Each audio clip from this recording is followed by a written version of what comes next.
Pionnier des véhicules propres, la voiture électrique est apparue au milieu des années 90. La France s'est vite dotée du premier parc mondial, mais le marché n'a jamais vraiment décollé, guère plus de 1500 immatriculations par an.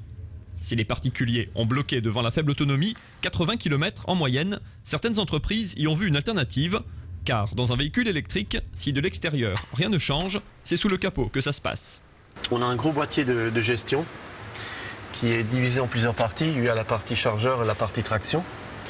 On a un coffre à batterie supérieur. Sous le véhicule, on va retrouver notre moteur électrique dans l'axe des roues. Et à la partie arrière, un coffre à batterie à la place de la roue de secours. En première ligne, les collectivités et les entreprises publiques ont joué les bons élèves. En Alsace, l'électricité de Strasbourg Réseau dispose de la première flotte régionale avec 45 voitures, soit 15% de l'ensemble de ces véhicules légers. Les avantages écologiques sont évidents, elle ne rejette aucun polluant et la motorisation est très silencieuse. Mais l'offre des industriels ne suit pas et le problème d'encombrement et d'autonomie demeure. La partie encombrante sur tout véhicule électrique, forcément, c'est la batterie.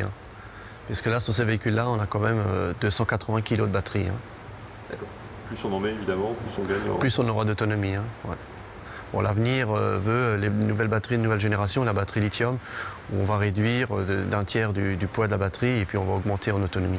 En attendant de nouveaux modèles, le parc actuel est vieillissant et selon les premières tendances, le surcoût des piles au lithium est énorme. Tout aussi ancien, le GPL est apparu en France il y a plus de 30 ans. Ce mélange de butane et de propane donne un carburant qui rejette très peu de polluants.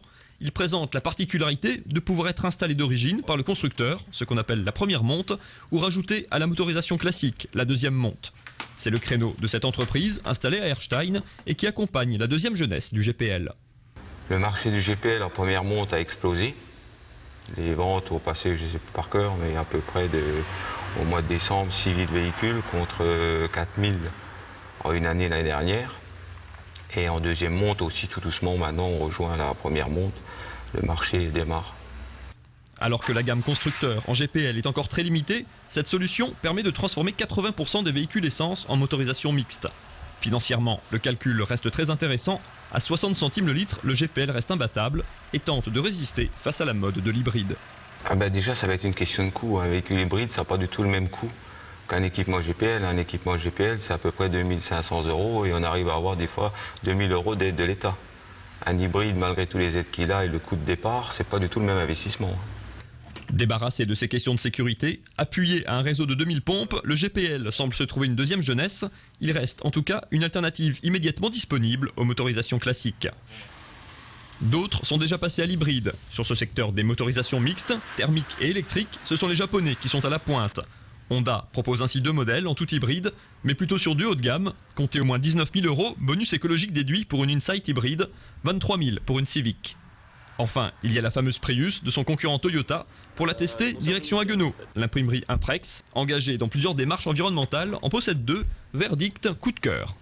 C'est quelque chose qui est tout à fait adapté à l'usage qu'on en fait. Veut dire ça roule comme n'importe quelle voiture, en plus confortable, en plus simple, en beaucoup moins polluant. Ne serait-ce qu'au niveau sonore, quand on roule en tout électrique, il n'y a aucun bruit. Au niveau consommation, ça fait un petit 5 litres en été et un petit 7 litres en hiver, sur un usage mixte ville-route. Donc on s'y retrouve même pour une entreprise? On s'y retrouve même pour une entreprise, surtout qu'il y a l'histoire des bonus écologiques, l'exonération de la taxe sur les véhicules de société. Face à toutes ces offres et à des technologies qui évoluent, mieux vaut donc prendre le temps de se renseigner et surtout de bien cerner ses besoins. Rouler vert nécessitera encore beaucoup de matière grise.